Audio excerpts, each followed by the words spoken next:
Student क्या हाल चाल है मेरे जान, कैसे आप सब। तो जैसे कि आपको पता है कि कल हम लोगों ने ट्रांजिस्टर की बात की। ट्रांजिस्टर क्या चीज़ है, कैसे एक ट्रांजिस्टर बनाया जाता है और उसका सिंबल क्या है। आज हमने एक छोटा सा टॉपिक करना है, इसको पार्ट्स में करके करना ताकि आपके लिए समझना भी आसान हो। बायसिंग ऑफ ट्रांजिस्टर, एक ट्रांजिस्टर की बायसिंग कैसे की जाती है। तो सबसे पहले मेरा दरवाजा बंद करते हैं। बायसिंग ऑफ ट्रांजिस्टर में सिंपल सा मतलब जैसे कि डायोड को एक डीसी सोर्स के साथ कनेक्ट कर दिया जाता था, तो वो मेरा बेटा बायसिंग ऑफ डायोड थी। इसी तरह जब डायोड को एक डीसी ट्रांजिस्टर को एक डीसी सोर्स के साथ कनेक्ट कर देंगे तो हमारे पास बायसिंग ऑफ ट्रांजिस्टर होगी। तो हमारे पास मेरा बेटा क्या होगी, बायसिंग ऑफ ट्रांजिस्टर। अब मेरे बच्चे आपने दो चीजें याद रखनी है कि हमारे पास जो एमिटर है, just like an input terminal, input terminal पे आप जो बैटरी कनेक्ट करोगे उसके वोल्टेज को आप रिप्रेजेंट करेंगे VBB के साथ। इसी तरह कलेक्टर हमारे पास एक आउटपुट टर्मिनल है और यहां पे जो आप वोल्टेज रिप्रेजेंट करेंगे वो आप उसको रिप्रेजेंट करेंगे VCC के साथ। VBB इनपुट टर्मिनल के लिए और VCC हमारे पास आ जाएगा मेरा बेटा आउटपुट टर्मिनल के लिए। अब सबसे पहले आपने बायसिंग में दो चीजें याद रखनी है।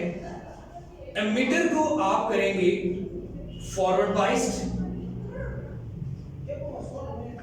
इसको कंडक्शन मोड में लाने के लिए, इसको चलाने के लिए एमीटर को आप करेंगे फॉरवर्ड बाइस्ड और कलेक्टर को आप मेरा बेटा करेंगे रिवर्स बाइस्ड।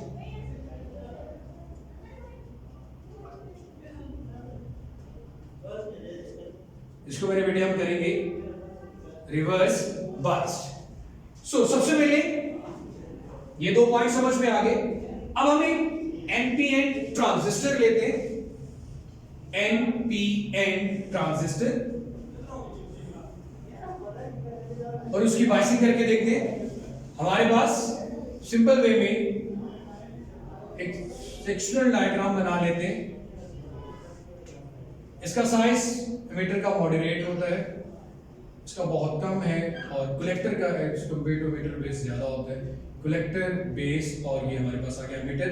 एनपीएन ट्रांजिस्टर है तो यहाँ पे मेजॉरिटी इलेक्ट्रॉन्स की, यहाँ पे मेजॉरिटी होल्स की, लेकिन बहुत कम इसलिए ड्रॉ कर रहा हूँ क्योंकि लाइटिंग बहुत या डोपिंग बहुत लाइट होती है।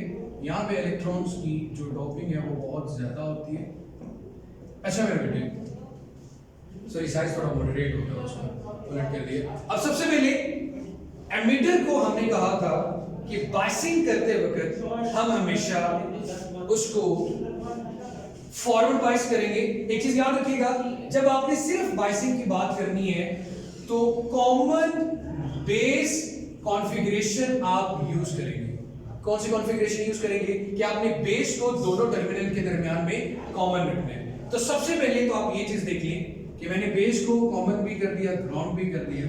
अब मेरे बेटे आपने एमीटर को अगर करना है फॉरवर्ड बायस, एन है तो उसके साथ एक रेजिस्टेंस लगा के यहां पे बैटरी का नेगेटिव टर्मिनल आना चाहिए, तभी जाके ये फॉरवर्ड बायस होगा, और फिर यहां पे दूसरा बैटरी का पॉजिटिव टर्मिनल आ जाएगा।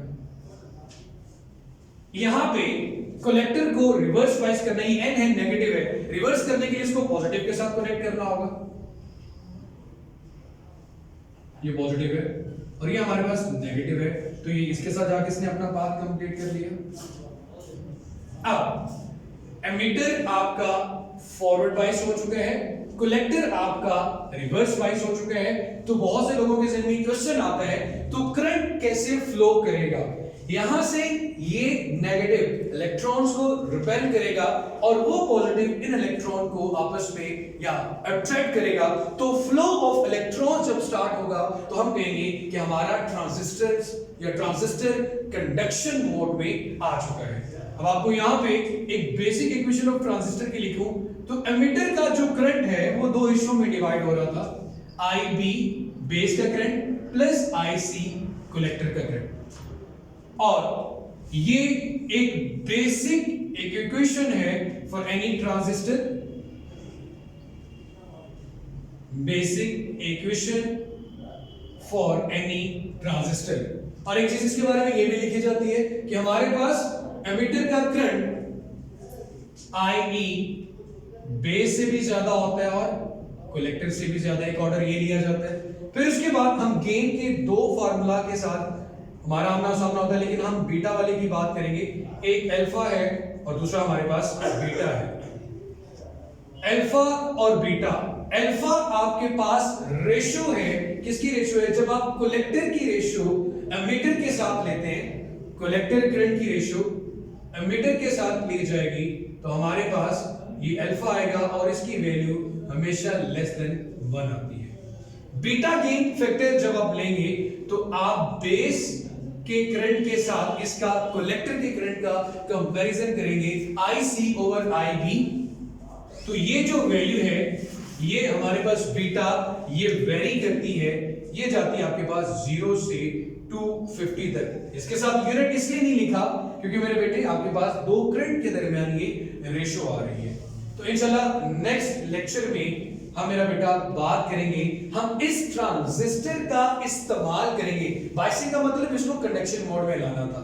इस ट्रांजिस्टर का इस्तेमाल करेंगे एज एन एम्पलीफिकेशन, एम्पलीफाई करने के लिए, और दूसरा हम इसका इस्तेमाल करेंगे एज अ स्विच। एम्पलीफाई का मतलब यही समझ लें कि जैसे आप मस्जिद में स्पीकर में अजान देते हुए लोग बहुत नॉर्मल आवाज में दे रहे होते हैं, लेकिन पूरी कॉलोनी को, पूरे कस्बे को, पूरे टाउन को आवाज आ रही होती है कि वो आपका इलेक्ट्रिकल सिग्नल एम्पलीफाई होता है थ्रू द ट्रांजिस्टर। तो उसकी बात करेंगे इंशाल्लाह। सो अपना बहुत सारा सा ख्याल रखिएगा, और अभी तक चैनल सब्सक्राइब नहीं किया हुआ तो MMA नज़ीर चैनल को जरूर सब्सक्राइब कर ले। दूसरे लेक्चर्स के लिए प्लेलिस्ट में चले जाएं। अल्लाह हाफिज़।